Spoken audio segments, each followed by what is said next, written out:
Hello, I'm Carl Stabe, and today I have Tony Guarnaccia with me. I'm getting better at that because we just did the system segment. You're the founder of Guestify. He's focused on helping businesses to grow their influence through interviews and their income by leveraging AI in a way that's easy to understand and simple to execute. Simple to execute is the key part there. But before we dig in there, thank you for being here. You're welcome. Yeah, real pleasure to be here today. So I always find it fascinating and, having things simple to execute, right? Like that's what a good system does. It's not, I like to say, almost magnetic, right? It just draws you to it because you're like, why wouldn't I do that? It's so simple and easy to use. You know, from your point of view, like it's not easy to get there, right? I think Mark Twain said, "I would have wrote you a short letter if I had more time." Right? Like he just spewing everything out on the page.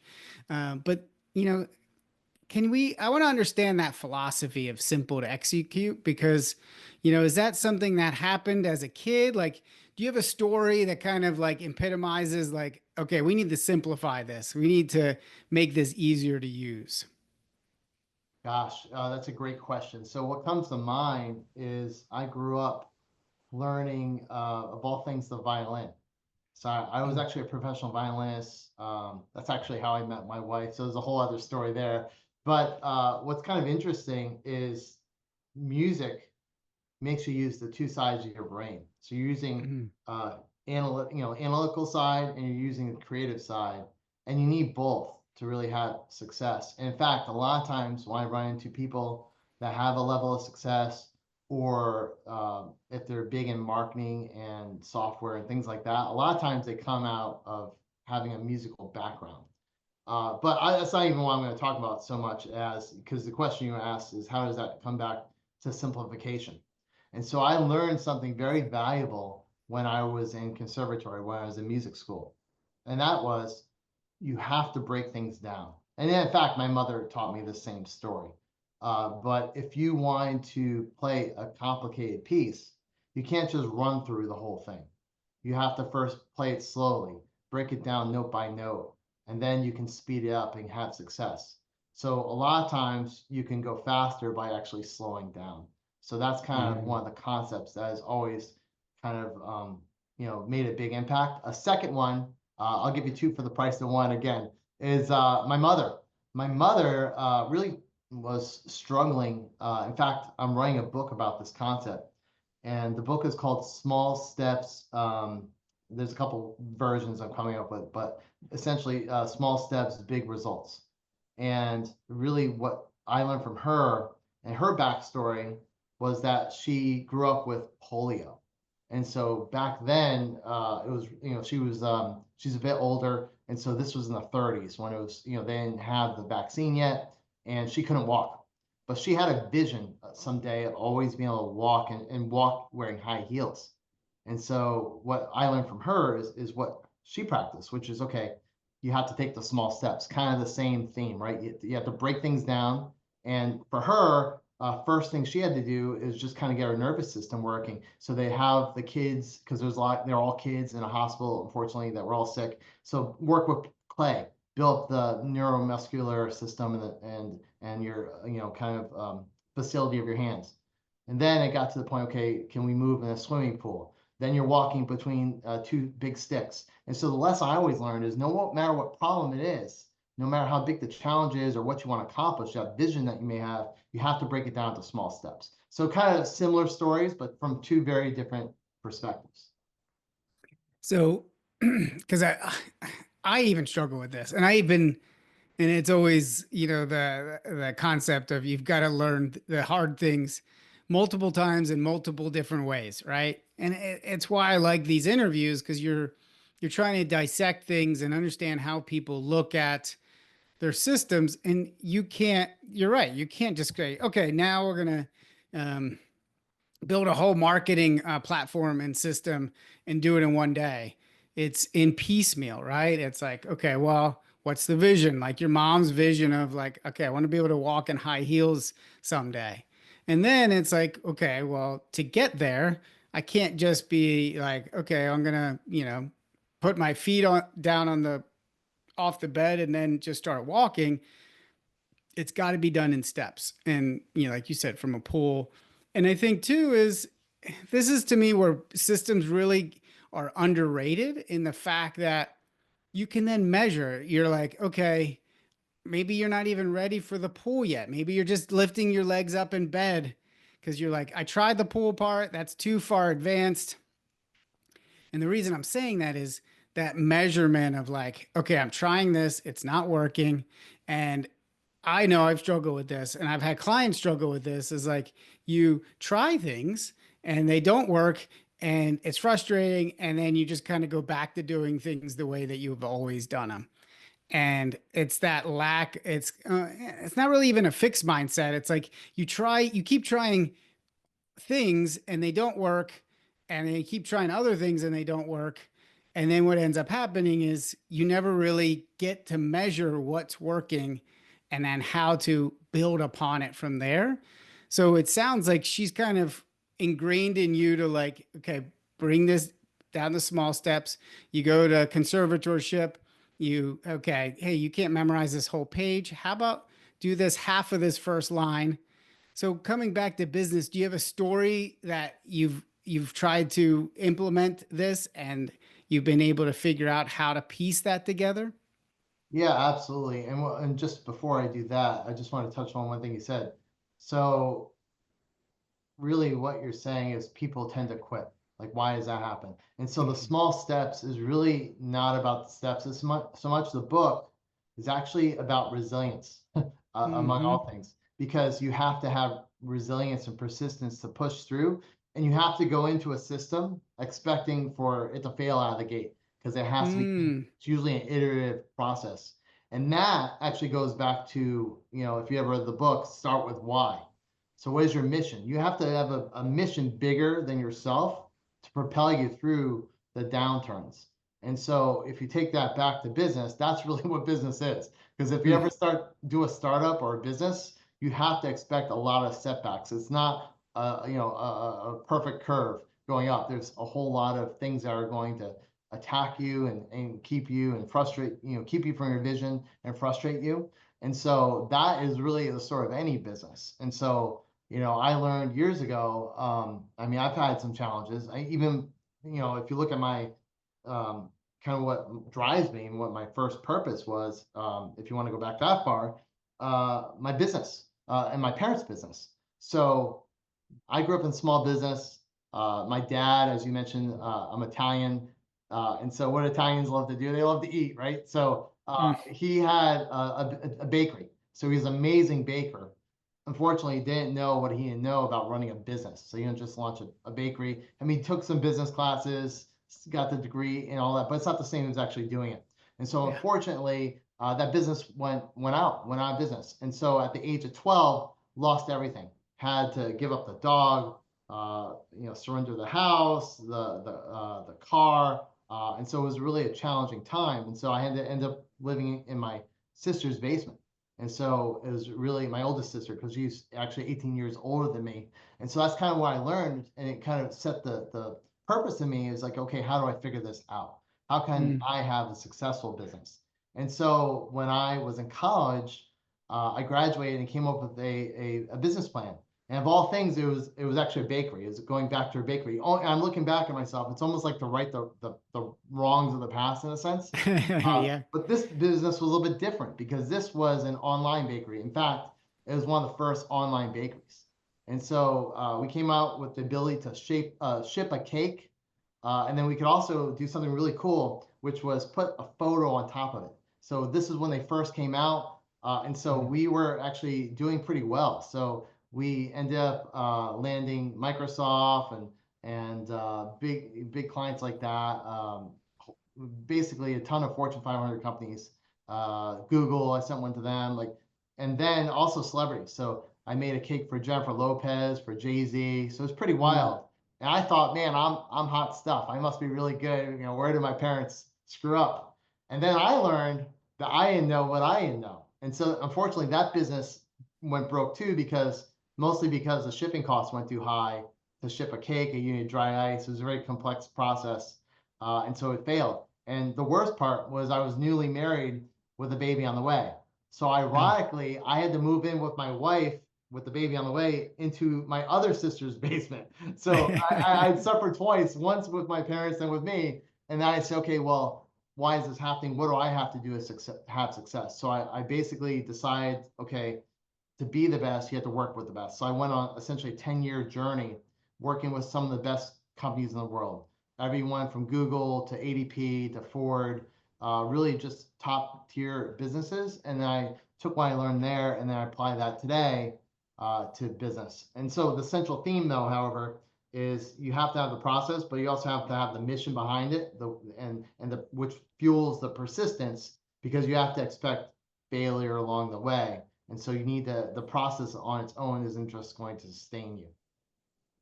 Is that okay? So the system that starts with really understanding that vision and mission of what you're trying to accomplish, and then setting up those systems to support that. Is that right?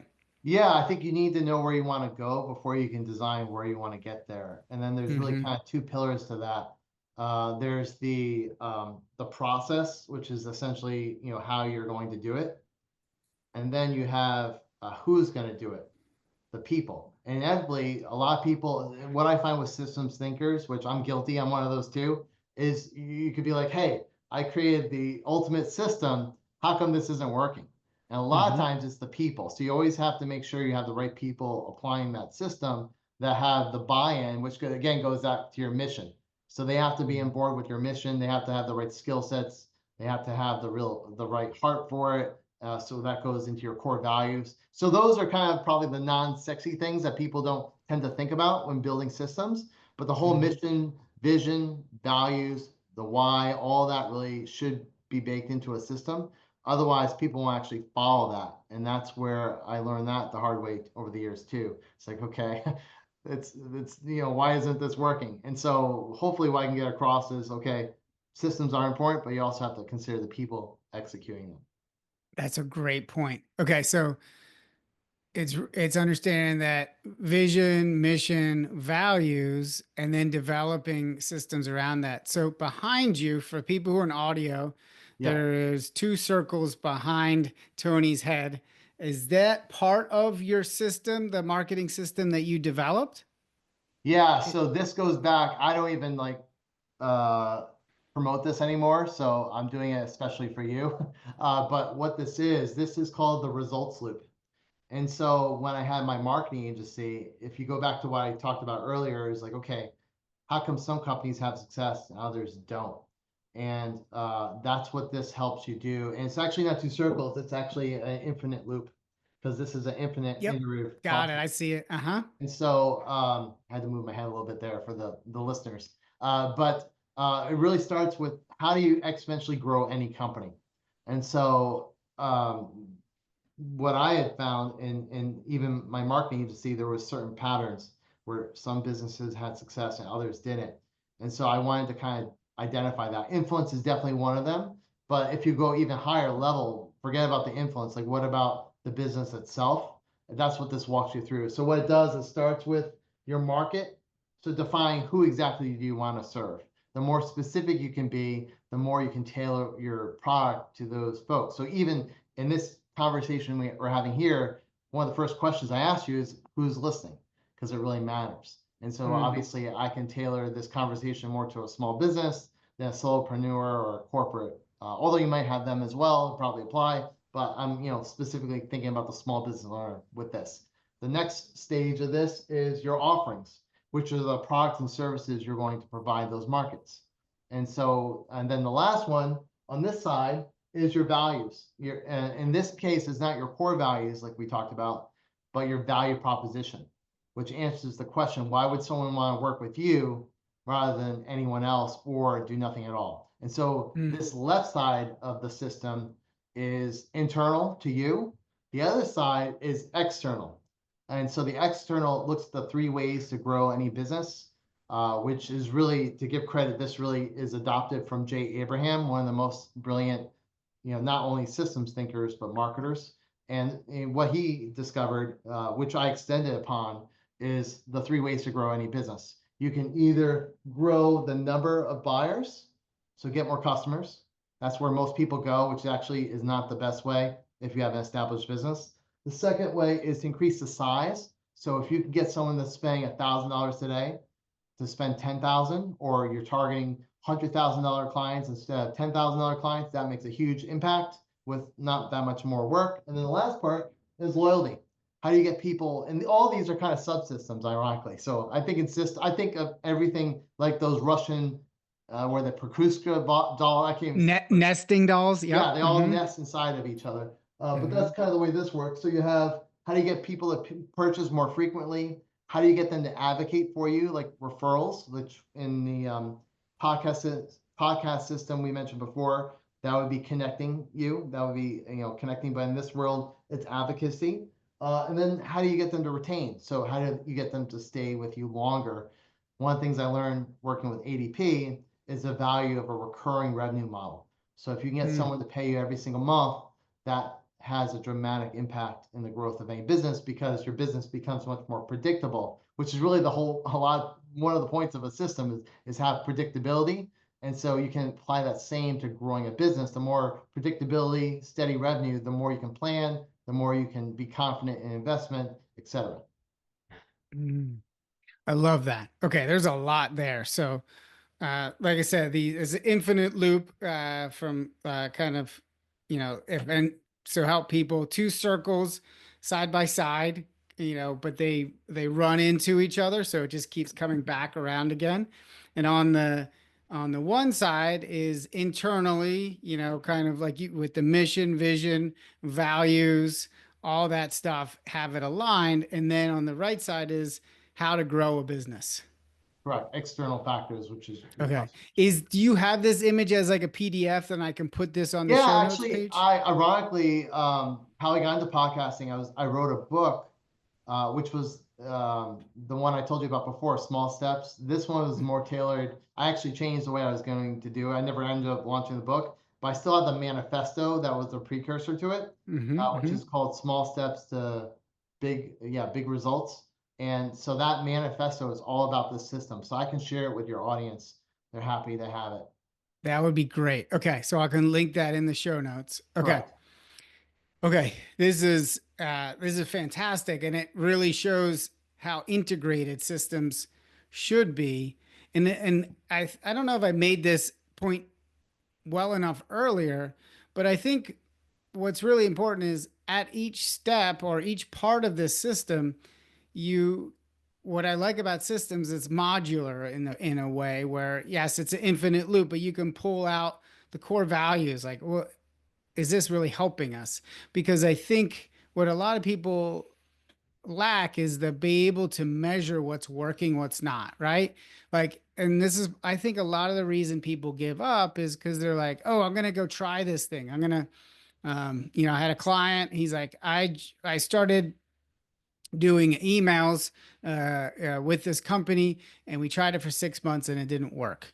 And then I was like, okay, well, what was your review process? Did you review once a month or, every 2 weeks? And he's like, no, we just ran it for 6 months and it didn't work. And then we stopped. Right. And I was like, well, that to me is like, well, that's part of the system of like almost the infinite loop. Well, swing back around. Okay, what's working, what's not? What are we measuring? Are we measuring the right things? Okay, well, let's try this. And this is to me is the beauty of a system is a hypothesis. You say, I'm going to try this thing. This is my hypothesis. I'm going to do this email campaign. My timeline is 6 months, but I'm going to measure after 1 month, 2 months, 3 months, and I'm going to make adjustments along the way. And what you've said, and this is to me is why the infinite loop is so intriguing, is because it's everything always comes back around then, right? Like you might try to grow your company and real quick, you did say it's one of the mistakes a lot of entrepreneurs make, and this is maybe where I can dig next, is they try to reach more customers, and that's usually a mistake. And then I was like, note to self, ask that. So before Sure. I blabber on too much, why is that a mistake? Why should people not just try to get more customers in the door? Yeah, so there's a number of studies that show that the most profitable customers are the ones you already have, and the Hmm. cost of losing them is way more. So that's one reason. But the other one is the cost per acquisition. So, you have to pay money to get the new customers. If you could just get your existing customers to double their spend, that goes right to your bottom line because Hmm. you're not accruing any additional cost to obtain them. So that's where people just drop the ball. And so you can do that through referrals. You can do that through upsells, cross sells. There's a number of ways to do it. In fact, there's subsystems for that too. And so that is really the easiest way because it's just low hanging fruit. It's right there. And a lot of people don't do that because they don't have a system in place. Like, okay, well, let's go back and say, well, what else do you need, or what could we do better for you, right? Because Right. there's so many things. This is where, to me, is feedback is so important. And I Yeah. think a lot of people, they put um, Steve Jobs up on a pedestal because they're like, well, if I asked them what did they want out of a phone, they would have said a faster phone or whatever. Ford is known for that too, like with horses. They wouldn't want an engine car. They'd want faster horses, whatever. But there's a lot of friction inside of companies, or a lack of delivery, that you can then say, wait, they also want this thing. Now, does it make sense to build this out? Or, hey, do we just say, oh, yeah, we can also, it makes sense to add this to your services or to your product line? Because then it's those that low hanging fruit. And if you're not getting that feedback, come back to loops, right? Like, oh, find out, okay, yeah, this makes sense. Wait, we can charge, twice as much for this because this is twice as valuable. And then that's, to me, is like, oh, you're learning these things as you go. And I same thing with the bakery, right? Like, okay, if or with your cake business, you're like, well, this is costing a lot shipping, right? Like, you see these trends happening, but if you're getting this feedback of like, well, I wouldn't pay more for more of this, you're like, you can almost read the tea leaves that are starting to come about quicker so you can pivot. And this, to me, is what a really good business does. And so I want to kind of go back to you and the pivot that you've made, because you before we talked before we're recording, and I remember you saying, oh yeah, like with I had to kind of pivot out of my agency, and then you went more into the podcasting and software realm. So tell me about that pivot, and where that was, and then what, I guess, maybe is there a system there that you like, okay, this isn't working, or we need to adjust this? Can you kind of give me that backstory? Yeah. So back during COVID 2020, I was writing that book I mentioned, the Small Steps book. And I was intending on launching the system behind me actually as a course, a book, a training. I wanted to kind of go down and create like a training center for marketing and small business owners to grow. And it was going to cover kind of some of the less sexy things like marketing strategy, some of the things I just mentioned here, core values, how do you create a mission statement, all that kind of stuff. And so um, that was kind of what I was focused on. I also told you the power of recurring revenue model, like with ADP. So if you have a recurring revenue model, you are, usually in a pretty good position.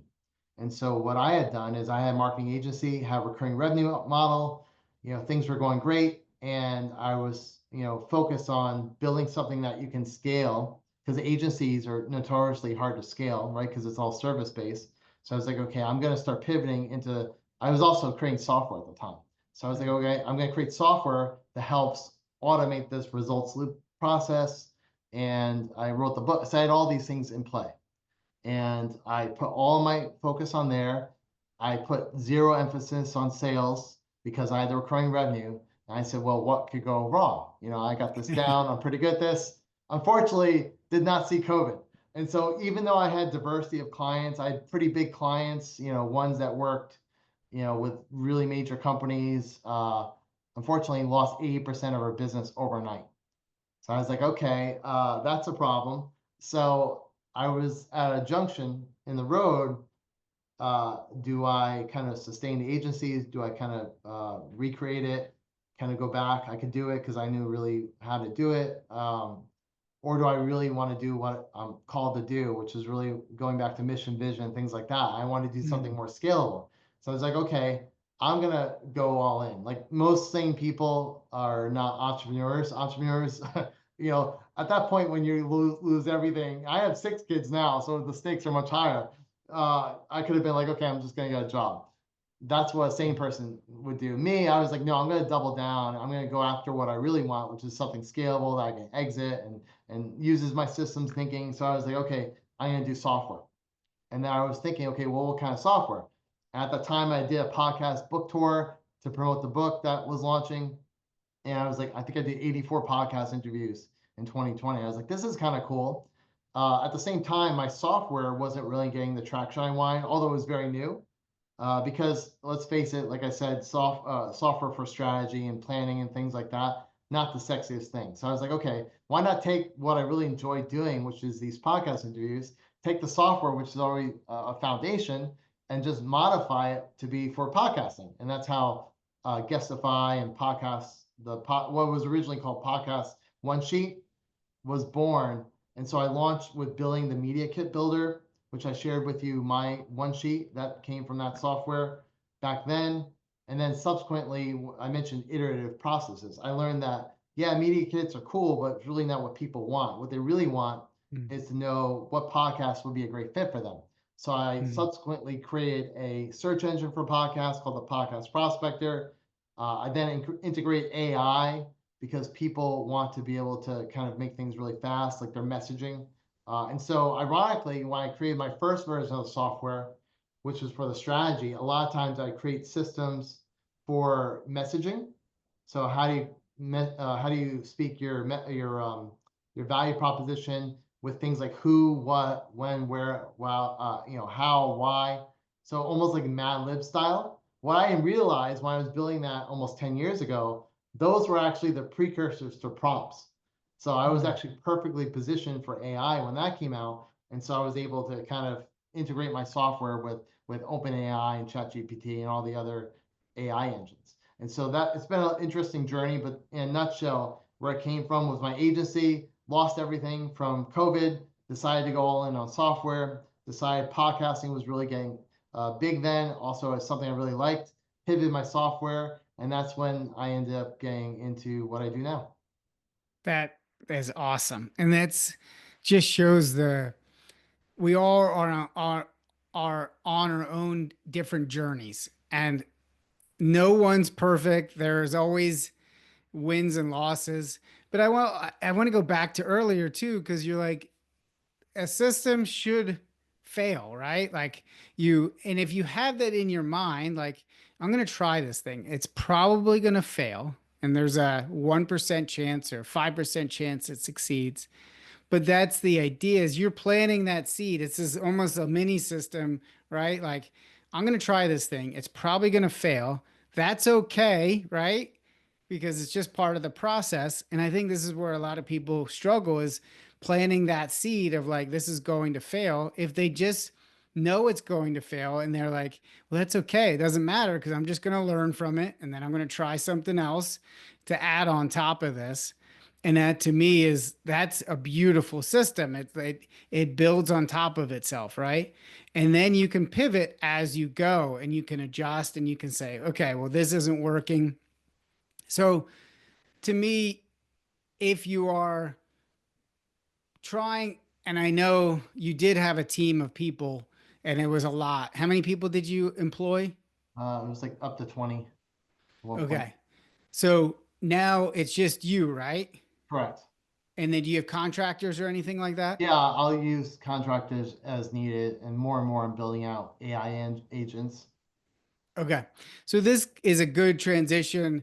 And then that last question of, leader you would like to thank. But the idea that I find fascinating is, okay, you pivot, you see, and this is, I think, an important part of building your systems is understanding your strengths and weaknesses. I'm guessing you probably didn't like managing people or leading people that much. So you kind of went back to, one person build out this, and then I'm guessing you get support. Do you use AI a lot in your business?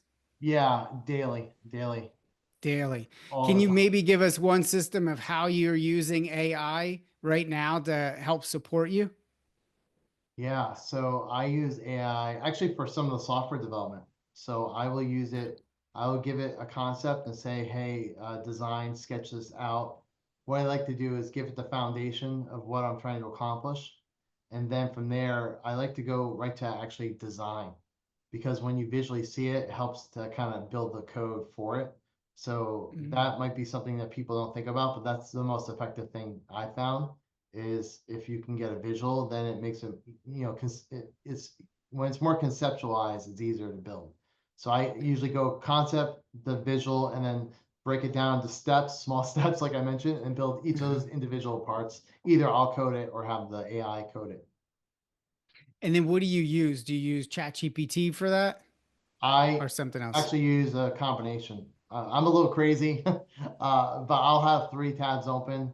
And usually what I'll do is I'll go back and forth between the different engines. I usually start with Claude or actually I start with ChatGPT for the conceptualization. Like here's what I want to accomplish, give me an idea, output what the requirements would be. Back in Mhm. the day, if you work with coders, they give you, they want a requirements document. So essentially creating almost like a mini requirements document. Mhm. Then I usually throw that into Claude, which I find is quote unquote more creative. And so I say to Claude, the new version 3.7, design this for me. It takes a design. And then a lot of times from that, I'll have Google code it because I find a lot of times Claude is the best at coding, but Google Gemini is getting increasingly better at that. So depending on what it is, I'll have Gemini code it. And then a lot of times these, if you look at the stats, they're about 63% effective. So you still have to know what you're doing. Like you have to be able to code Mhm. to actually use these today. Mhm. But even with the coding, knowing what you're doing, there's inevitably bugs, so problems with the software. Now I find ChatGPT is the best at debugging. And so depending on which So you're like stage, going back. it's an infinite loop yet again. Yeah, yeah, yeah, yeah. That's smart.